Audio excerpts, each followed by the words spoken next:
Colton Iverson Writing on YouTube, and Pen and Grimoire on Instagram. And I'm here today with an interview with an awesome author, runner extraordinaire, Dylan. Could you give yourself an introduction, buddy?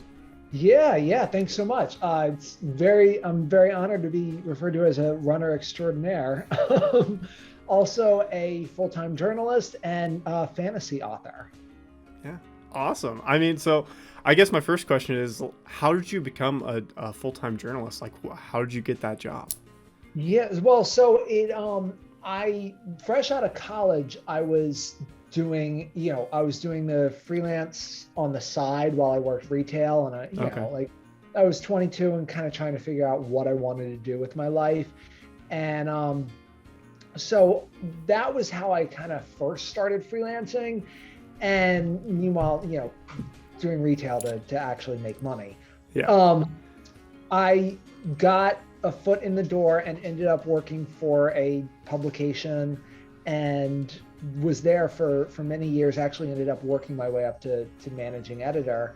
Oh. And when I eventually left to freelance full time, I just had, plenty of connections within the local publishing, locally and, nationally, as Yeah. far in terms of people that I could write for. So it was actually very easy for me to kind of just jump in and you know, take freelancing full time. Awesome. I mean, that's really cool. And what about being an author? Where did you begin storytelling? How did that all start? Yeah, I mean that was something that goes back to when I was a kid. I've always been a pretty insatiable reader, and I think at one point, somewhere as early as elementary school, I knew that I just kind of wanted to tell my own stories. I loved reading. I loved reading books, and I thought, you know what, I want to be the guy who writes this for somebody Yeah. else. And so that was always a dream, and I wrote fiction as a hobby all through middle school and high school and through college. And then I kind of gave it up after college because I got discouraged, the whole business side of it, trying to market yourself, trying to land a publisher, trying to, get a contract. All that was very discouraging. And then it wasn't until, maybe 10 years after college that I finally published my first book. And I'm so glad that I went back to it Yeah. because I love it. It really is my passion. And I couldn't imagine not writing. Yeah. Yeah. Not right. And I realize that, like, as a journalist, I'm writing every day, but I also just have to have a side project that is just for me, that I love, Yeah. and that, you know, renews my passion for putting words on the page. That's fantastic. I mean, that's actually one of my questions because I hear from different authors. It's like, if when you're working on getting into the field, don't have a job where you're using your brain up a ton because you'll burn out and then not be able to write. How do you differentiate being a journalist and then being a fantasy author? Oh gosh. You mean in terms of, like, how do I make the transition where, like, I guess I want out? just in general, like, how, Yeah, because you're writing all day as your job, and I'm sure you love that.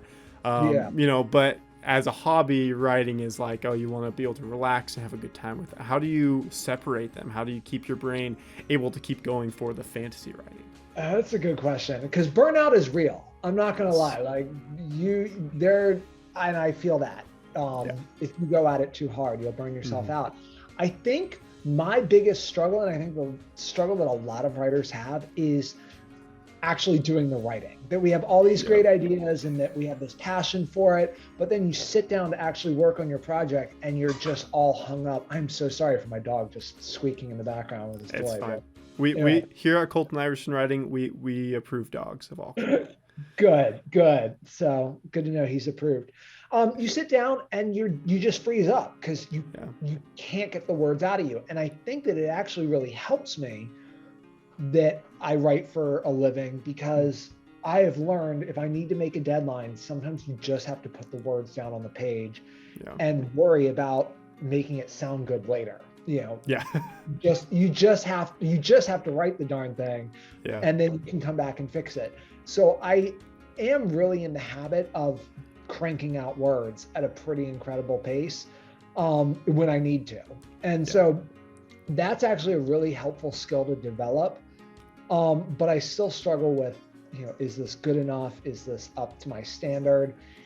As far as kind of switching your brain on and off between the two of them, I think it really does help that, you know, what is paying my bills is writing articles about fitness or writing articles about, an artist profile or something like that. And then I'm able to do a complete 180 in terms of what I'm writing.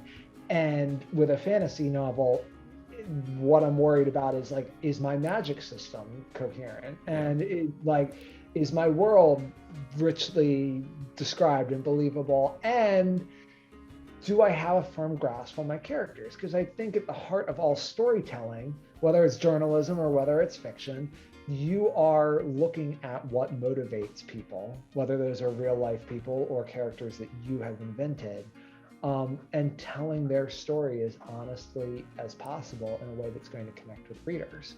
So there is so much overlap, even though they are so different. That's really cool. I mean, I think it really shows your skill, or at least your understanding of the craft, when you can make the characters real.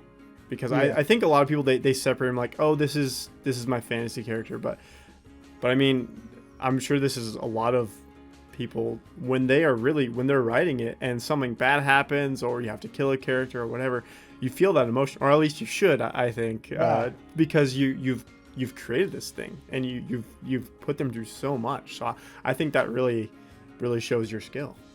Thank you. Yeah, no, and I agree. I mean, you need to be emotionally invested in your characters if you expect your readers to be emotionally invested in your characters. Yeah. So it's very true. I think that's awesome. So are you traditionally published, or did you self-publish The Purple Bird? So I went with I'm with a small press. So Okay. I'm represented by an agent, but I didn't self-publish. It was just I was actually very fortunate in that regard to find a small independent publishing house Okay. that was willing to kind of take a chance on a really offbeat story. That, because I actually had a reader describe it. They said, your book feels like if you mashed up the Chronicles of Narnia with Stranger Things and had all of it reenacted by the Muppets. And I was like, that's the best compliment I could ever be paid. Like, that's awesome. But like, that's a very offbeat kind of brand. So the fact that there was a small press out there that was willing to say, okay, we'll take a creative chance on you. Yeah. That meant the world to me. That's fantastic. I mean, that actually is a fantastic segue into the next subject, which is The Purple Bird. But on one of your reviews on Amazon, somebody described it as very much like Page Master, which is a story that I loved ever since I was a kid. It terrified me for certain things in it, but it's something that always spoke to me. Can you tell me more about The Purple Bird? Because I haven't had time to get to the reading of it, which I regret to say, but I want to, and I want you to help convince me more about it. Sure. So The Purple Bird is about this teenage boy named James who has just grown up as kind of a little insignificant high school nobody in a small town where nothing ever happens. And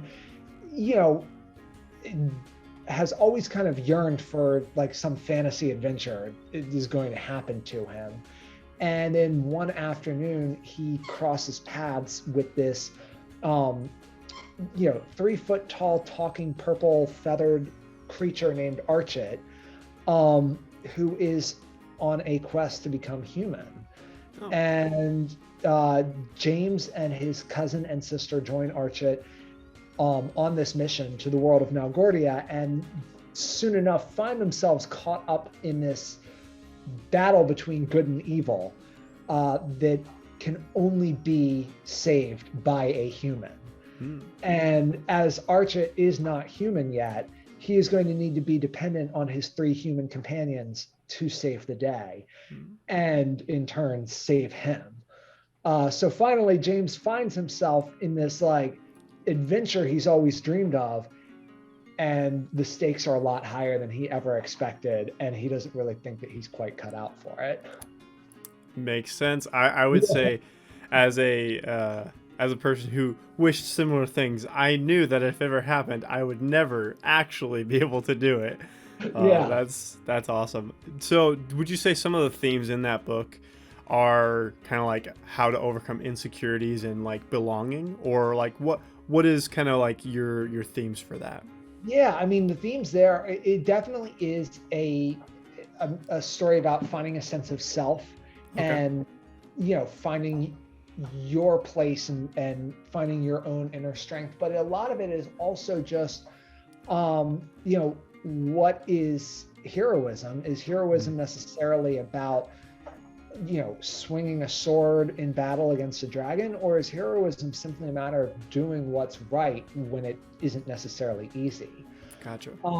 I also play around a lot with like the themes of the power of friendship, because it really is, you know, it really is this bond between my four main characters that really drive them and really give them a leg up in this fight against a force of evil. I mean, that sounds awesome, especially for a somewhat coming of age story. I would say friendship is always good. Yeah. Um, a question that I just thought of as you were describing your book is, it's a very kind of classic tale of a young boy going to a portal fantasy world and overcoming evil. How did you? And you obviously got picked up by a publisher. No matter how small, it's still Uh-huh. impressive. How did you get past kind of some of the oh, is it derivative, or like, oh, I feel like it's been done before? How did you get past some of those feelings? And I think that a lot of people, I do think that there's I mean, that is a really good question, because I think there are a lot of people who kind of feel that way, who are like, you know Yeah. what, we've seen this before. This has been done 1,000 times. The market does not need more of this, and that's fair. Like, I totally get it. In fact, I even had somebody say to me, like, I read your book and I enjoyed it, but I didn't think that it was anything special or different. Mm. I'm like, well, in a way, that I don't want to say that's the point, but I think that there's a reason that this trope keeps reappearing in literature from generation to generation. Yeah. And there's a reason that we keep coming back to it. I mean, even, and it's funny, I love the fact that somebody, as you said in that review, compared it to the Page Master, because I loved the Page Master when I was Yeah. a kid, but even in the 90s, that was not new, but Mm-mm. somebody was still attempting it, Yeah. because that is a story that is a story that resonates with us, that a kid finds themselves going through a portal into a magic world and has to fend for themselves, and before they ultimately return home, they are stronger for it. Yeah. And that story resonates with us, and it resonated with us 200 years ago, 100 years ago, 50 years ago. Like, it's you know yes, it is derivative, but as long as you do something different with it, as long as you put your own unique spin on it, being derivative isn't necessarily bad. Yeah. We're all derivative of Tolkien. Anybody who's writing fantasy, like, so let's Yeah. not kid Yeah. ourselves. Oh no, I 100% agree. I think it's just, and I hear even big authors like Brandon Sanderson talk about it. It's Yeah. there's no way to really not be derivative, and there's always gonna be something that somebody can connect it to, no matter what. Whether it's a portal fantasy, or there's a talking magical creature, or whatever. I've never seen a giant purple bird, so that's Right. that's Yeah. different. But Yeah. it's that there's always going to be connections. But like you said, it's just about the spin that you put on it. So I think that is fantastic. That's Thank really you. cool. Well, and it's actually funny, because I received a message from someone who said I was really glad to see YA fantasy with a male protagonist, which surprised me, because I think that like female protagonists, off the top of my head, if you ask me which one is underrepresented, I would say female protagonists, Hmm. especially because, you know, boys have Harry Potter and Percy Jackson. And the thought never occurred to me, but then I was like, you know what, actually, like, when it comes to YA fantasy, like boys are kind of underrepresented in that regard. You know? I think in regular fantasy, men are the largest demographic, and especially Yeah. for like the male characters and main characters. But yeah, I'd say in like if you just go onto Instagram writer community, most of the authors and a lot of the characters are female, and that's awesome. But I think it is cool that you were able to kind of create your own set of characters. Yeah. Yeah. That's fantastic. Thank you. Well, yeah, another question that I had I'm curious if you thought about this. So, as a runner who puts in a lot of miles, do you feel like there are similarities between running and writing books? Oh, absolutely. I mean, one, writing books is a long distance run. It is not a sprint. It is a marathon. It is absolutely a marathon. And I think that you learn a lot about dedication. That it's not necessarily about, you're not going to have your best workout every day. You're not going to have your best writing session every day. Yeah. But what's important is that you're consistent in sitting down to do it. I also think that I just have a much easier time of getting in my fantasy adventurer mindset because I go running. I did an ultra marathon last summer that was like 50 miles through the mountains. And when it started to really hurt, I was like, you know what? If I were on a fantasy quest right now, I couldn't give up. Like if I were a character in one of my books, I would not be giving up right now. So why am I letting myself struggle with this? And I feel as if living in 21st century suburbia, I just have this like cushy existence that if I'm going to have the same sort of adventure that Frodo and Sam would have on their way to Mordor, like I'm going to need to go out and seek those adventures myself. And that adventure is my daily run.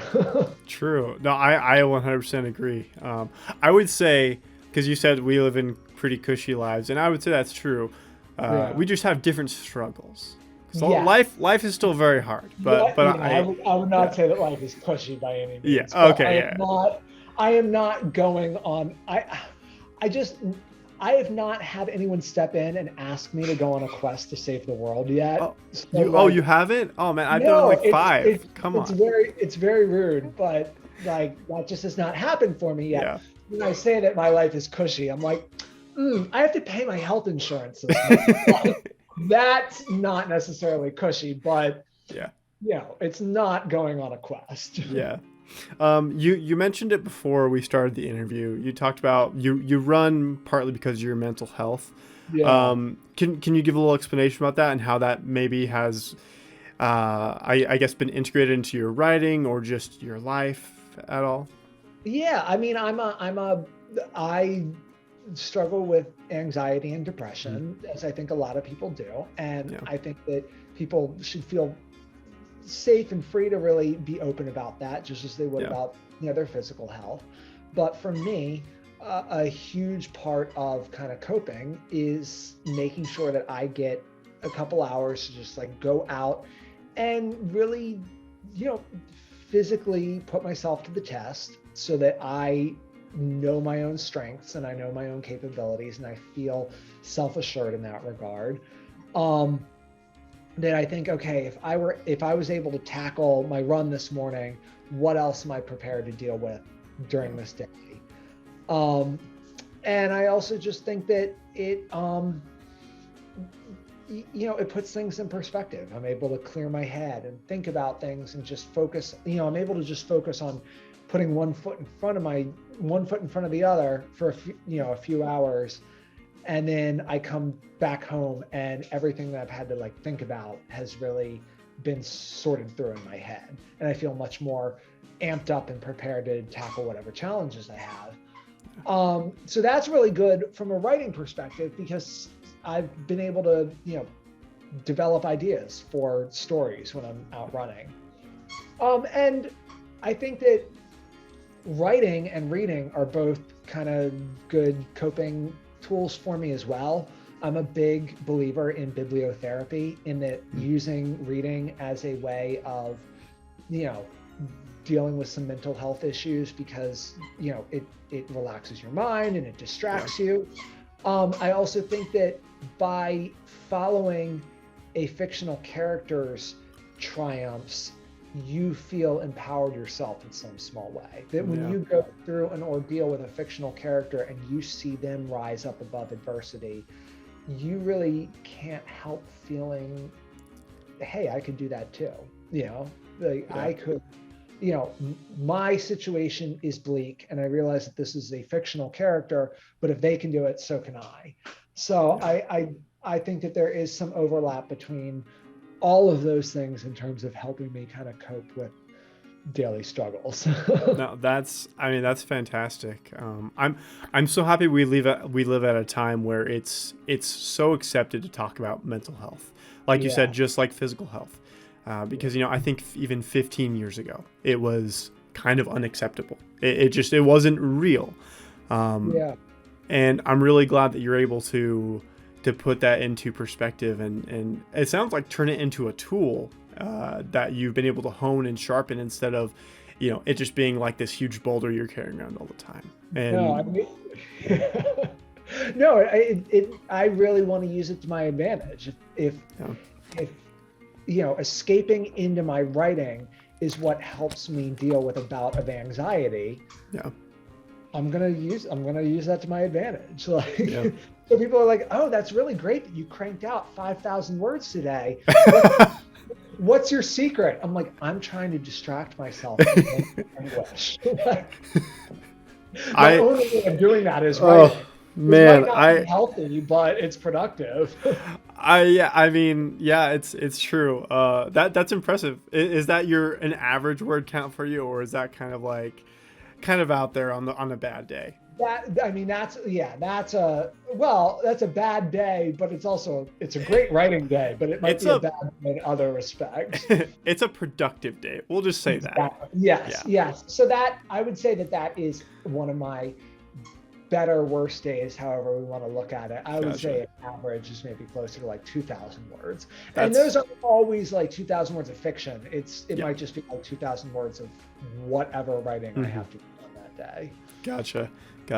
No, that's really awesome. That is really, really fantastic. You seem like you have a good vision of what you want to accomplish. And I think that's really impressive and really, really fantastic. Thank you. Thank you. Some of my last question for you is, do you have any favorite books, or not even just books, but stories, movies, video games that have inspired you in your writing, or any authors specifically? Yeah, am I allowed to say Lord of the Rings and Chronicles of Narnia because it's so cliche for of course you can't say those amazing stories. I think that if you are writing fantasy, it's you're going to be kind of tied to those in one way or another.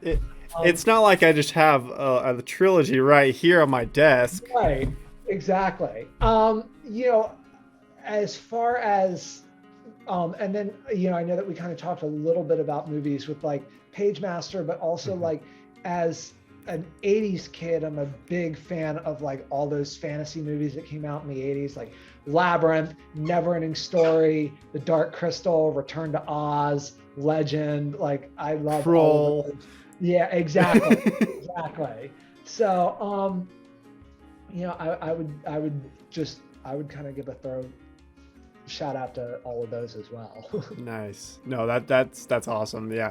I think with, how do I put this? With how the world is, a lot of people are trying to make things different and just really dark and everything, especially with how Game of Thrones kind of took over everything and Dark Souls, and everybody's trying to make the next Game of Thrones, whatever. I think we are also kind of seeing a little bit of a resurgence of hope and classic good versus evil.